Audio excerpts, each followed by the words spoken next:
তো বন্ধুরা, ভিডিও ডায়েরিসের নতুন একটি ভিডিওর পাতায় আপনাদের সকলকে জানাই আরও একবার স্বাগতম। তো বন্ধুরা, আজকের যে ভিডিওটা হতে চলেছে সেটি অত্যন্ত দুঃখজনক ও হতাশাজনক একটি ভিডিও। বন্ধুরা, আপনারা নিশ্চয়ই ভিডিওর থাম্বনেল দেখে বুঝতে পেরে গেছেন যে আমি কী নিয়ে আজকের ভিডিওটা বানাতে চলেছি। আজকে বন্ধুরা, সকাল থেকে ডিউটি যাওয়ার পর থেকেই আমার সঙ্গে এইরকম ঘটনা ঘটছে।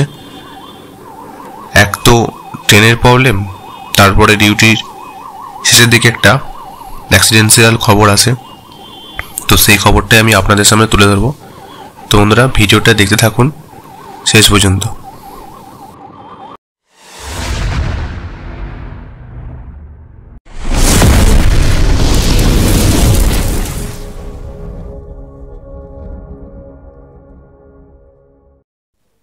তো বন্ধুরা, ভিডিওর আসল শুরুটা হচ্ছে এখান থেকেই। আজ ছিল শুক্রবার 13/6/2025। আমি সকাল 10:30 নাগাদ ডিউটির উদ্দেশ্যে বেরোই। আজ ট্রেনটা খুব তাড়াতাড়ি পেয়ে গেছিলাম। সকাল 11:08 নাগাদ হাওড়া মেদিনীপুর গ্যালোপিন লোকাল বিশিবপুর স্টেশনে পৌঁছানো। আমি ওখান থেকে ট্রেনটা পেলাম। ভালো, ট্রেনটা জানি তাড়াতাড়ি পৌঁছে যাবে। আজকে যেহেতু গ্যালোপিন পেয়েছি, খুব ভালো টানবে। ট্রেনটা ভালো টানছিল। টানতে টানতে হঠাৎই কোনো স্টেশনে দেখলাম দাঁড়িয়ে যাচ্ছিল। মাঝখানটাই আমরা কি করি, যখন ট্রেন লেট করে, যেহেতু আমাদের একটা এমার্জেন্সি বিভাগে তো আমরা কাজ করি, ট্রেন লেট করলে আমরা টিকিয়াপাড়া থেকে নেমে ওখান থেকে টোটো ধরে আমরা চলে যাই। কিন্তু আজকে ভাবলাম যে ট্রেনটা ভালো টানছে, বেরিয়ে যাবে। কিন্তু সমস্যার সৃষ্টি করলো ঠিক টিকিয়াপাড়ার পর থেকেই। কী হলো, ওখান থেকে ট্রেনটা আর গেল না, স্টপ হয়ে গেল। মাঝে অনেকটা সময় আমার ব্যয় হয়ে গেল। তো বন্ধুরা, ভিডিওটি কিন্তু স্কিপ করবেন না, ভিডিওটি মন দিয়ে শুনতে থাকুন এবং দেখতে থাকুন। কোথায় থেকে একটা ঘটনাটা সূত্রপাত হলো আপনারা বুঝতে পারবেন, এবং আজকের ভিডিওটি আপনি দেখতে পাবেন বা বুঝতে পারবেন একটা 13 বছরের বাচ্চা মেয়ে কীভাবে মারা গেল, এবং তাও আবার নদীতে তলিয়ে গেল। তাকে উদ্ধার করতে পারলাম না সেটা আপনাদের কাছে আমি তুলে ধরবো। তো এরপর বন্ধুরা, দেখতে পাচ্ছেন ট্রেনটি ধীরে ধীরে ধীরে ধীরে যাচ্ছে, দাঁড়াচ্ছে, এমন করতে যাচ্ছে। এদিকে আমার টেনশন বাড়ছে, কখন অফিসে পৌঁছাবো। আসলে ওই দিন দেখতে পাচ্ছেন টিকিয়াপাড়ায় একটু কাজ হচ্ছিল, সেই জন্য ট্রেনটি যেতে একটু দেরি করছিল। আর আমাদের এদিকের লাইনে খুবই সমস্যা করে হাওড়া যাওয়ার জন্য। আমাদের নিত্যযাত্রীদের খুবই সমস্যার সম্মুখীন হতে হয়। কোন দিন দেখব ট্রেন 1 ঘন্টা লেট, কোন দিন 2 ঘন্টা লেট, কোন দিন 3 ঘন্টা লেট, এমন করে ট্রেন লেট হতেই থাকে। এবং আমাদের বিভিন্ন সময় বিভিন্ন দিনে সমস্যায় পড়তে হয়। তো আজকেও তার ব্যতিক্রম ঘটল না আমার ক্ষেত্রেও, এবং অফিসে আমাকে লেট করে পৌঁছতে হলো। তো বন্ধুরা, বেশি না দেরি করে আপনাদের কাছে আপনারা দেখতে থাকুন ভিডিওটা শেষ পর্যন্ত, এবং কিভাবে একটা বাচ্চা মেয়ে মারা গেল সেটা দেখে থাকুন।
তো বন্ধুরা, অনেকটা সময় এইভাবে কেটে যাওয়ার পর আমি ফাইনালি হাওড়া স্টেশনে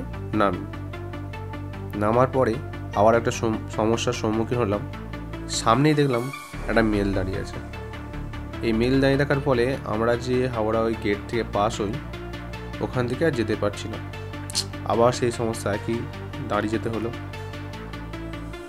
তো ট্রেনটি ছেড়েছিল বিষ্ণুপুর থেকে 11টা 8-10 নাগাদ, পৌঁছালো তো 1:30 বেজে গেছে প্রায়।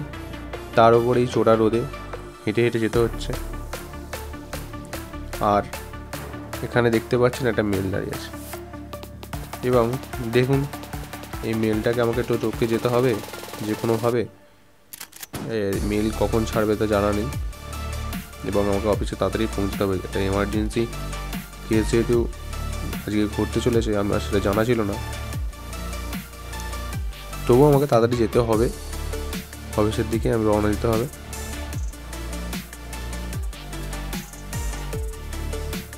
দেখুন আমি যাচ্ছি ধীরে ধীরে। ওই ট্রেনটা টপকে আসে দেখলাম আবার একটা হাওড়া কলকা মেল, হ্যাঁ হামসাফার আবার দাঁড়িয়ে গেল। সমস্যার শেষ নেই। এই ট্রেনটি কতক্ষণ হয়ে গেল, যাচ্ছে তো যাচ্ছে, যাচ্ছে তো যাচ্ছে, যাচ্ছে তো যাচ্ছে, শেষ হয়নি। কখন ট্রেনটি পাস হবে তারপরে আমি ওভারে যাব, তারপরে আবার ডিউটি জয়েন করব। দেখুন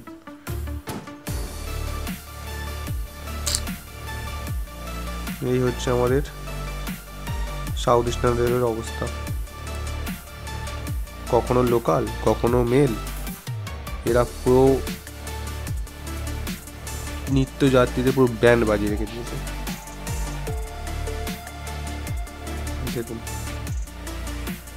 ট্রেনের শেষ তো আমি খুঁজে পাচ্ছি না, কোথায় ট্রেন শেষ হবে, কখন অফিসে পৌঁছাবো, এই ভেবে আমি ঠিক দাঁড়িয়ে আছি।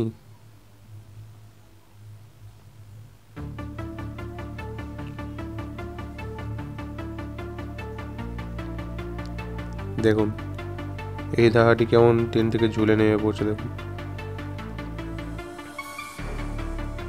এরা কি করেছে, এরা লোকাল ট্রেনের যাত্রী অনেকে থাকে, ঠিক আছে। লোকাল ট্রেন যখন দেখে যে এই মেল আসতে দেরি, মানে মেল তাড়াতাড়ি যাচ্ছে, লোকাল ট্রেন লেট করছে না, এরা লোকাল ট্রেন থেকে নেমে এই মেলে উঠে পড়ে, উঠে এই হাওড়াতে নেমে পড়ে। তো এই কাজটা খুবই রিস্কি কাজ, হঠাৎ করে কোনো একটা অ্যাক্সিডেন্ট ঘটতেই পারে। তো আমি নিত্যযাত্রীদের কাছে একটা অনুরোধ করব, যদি আপনাদের মনে হয় যে আমার কোনো জায়গায় যেতে তাড়া আছে, তো অল্টারনেট কোনো রাস্তা দেখুন, গাড়ি দেখুন, না হলে ট্রেনে অপেক্ষা করুন যতক্ষণ না ট্রেনটি তার গন্তব্যস্থলে পৌঁছাচ্ছে। আপনি যদি এইরকমভাবে এক ট্রেন থেকে অন্য ট্রেনে যেতে যান, আপনারই দুর্ঘটনা ঘটতে পারে। তো বন্ধুরা, ফাইনালি আমি ট্রেন লাইন অতিক্রম করে আমি রাস্তা থেকে রওনা দিচ্ছি। এইটা হচ্ছে রেলওয়ে কলোনি, হাওড়া রেলওয়ে কলোনির মধ্যে। দেখুন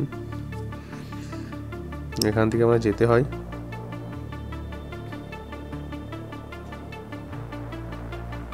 এখন চলে এসেছি হাওড়া ময়দানে। এইখানটাই হাওড়া ময়দানে, এখানে হাট বসে, মঙ্গলার হাট বসে। আপনারা চাইলে এখানে আসতে পারেন, খুবই কম দামে পোশাক পাবেন, বাচ্চা থেকে শুরু করে বড়দের সমস্ত কিছু পোশাক এখানে পাওয়া যায়। এবং হাটটি বসে সোমবার আর মঙ্গলবার করে, এখানে সকালের দিকে হাট বসে, এবং সেই হাটটি চলতে থাকে 10টা পর্যন্ত, এরপর বন্ধ হয়ে যায়। এবং যদি বন্ধুরা কোনোদিনও সময় হয়, আপনাদের সেই হাটের ভিডিও আমি দেখাবো। আর আজকের যে ভিডিওটি হতে চলেছে সেটা তো আপনারা জানেনই। শেষ পর্যন্ত বন্ধুরা ভিডিওটির সঙ্গে যুক্ত থাকবেন। আজকের একটা ভয়ানক অভিজ্ঞতার সাক্ষী আপনারা হতে চলেছেন। তো দেখতে থাকুন পরবর্তী সময় পর্যন্ত।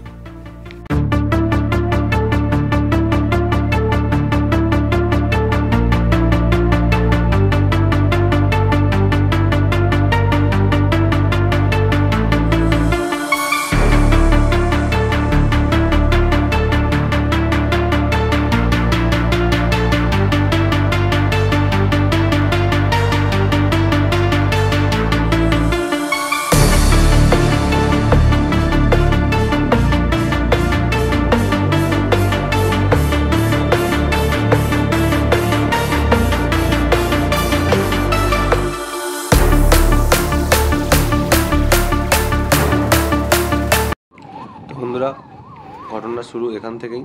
আপনাদের ভিডিওর প্রথমেই আমি একটু দেখিয়েছিলাম। তো বন্ধুরা, আমাদের কাছে খবরটি আসে 4টে নাগাদ এবং ঘটনাটি ঘটেছিল 10টা সাড়ে 10টা নাগাদ। তো একটি 13 বছরের বাচ্চা মেয়ে নদীতে স্নান করতে যায়। হঠাৎই নদীতে জোয়ারের জলে তাকে নদীর যে একটা জলের যে একটা বলকান হয় তার মধ্যে তাকে তলিয়ে নিয়ে চলে যায়। এবং এই ঘটনাটি ঘটেছিল শ্যামপুর থানার অন্তর্গত গাদিয়ারা একটি পিকনিক স্পট বলতে পারেন।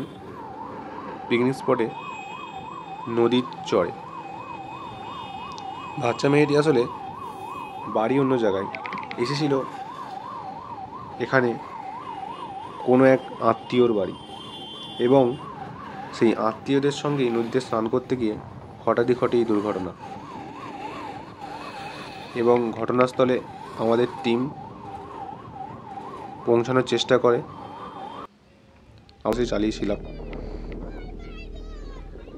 আসলে এই পোর্শনটা আছে না, এখানটায় এই যে বাচ্চারা যে দাঁড়িয়ে আছে এই জায়গাটায় করে মেয়েটি হচ্ছে স্নান করছিল। আর এখানে যে এরা দাঁড়িয়ে আছে জোয়ারের জলে এগুলো পুরো জল উঠে যায়, ঠিক আছে, পুরো জলে ভর্তি হয়ে যায়।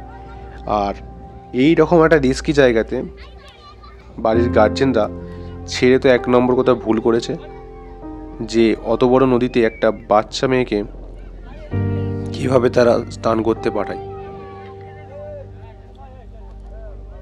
এই দেখুন এই জায়গাটাতে এই আমাদের টিম গেছে, এই জায়গাটাতে তখন জলে ভরাডুবি ছিল। এখন জল শুকিয়ে গেছে, আমরা দাঁড়িয়ে আছি এইখানটা, কিন্তু যে দাঁড়িয়ে আছি জল ছিল এইখানটাতে করেই মেয়েটি তলিয়ে যায়। এবং তারপর থেকে গ্রামবাসীরাও খোঁজার চেষ্টা করে, অনেকে নেমেছিল জলেতে কিন্তু খুঁজে পায়নি। এবং ফাইনালি ওরা প্রশাসনের মাধ্যমে, পুলিশ আধিকারিকদের মাধ্যমে, বিডিও এসডিওর মাধ্যমে আমাদের কাছে খবর যায়, এবং আমরা সেই খবর শোনা মাত্র লাইক, শেয়ার এবং সাবস্ক্রাইব করবেন চ্যানেলটি, এবং নিত্য নতুন ভিডিও আপনাদের সঙ্গে আমি সামনে তুলে ধরবো। এবং চ্যানেলটি সাবস্ক্রাইব করতে কিন্তু বন্ধুরা ভুলবেন না। তো ধন্যবাদ বন্ধুরা, আসছি পরবর্তী আরও একটি নতুন ভিডিও নিয়ে।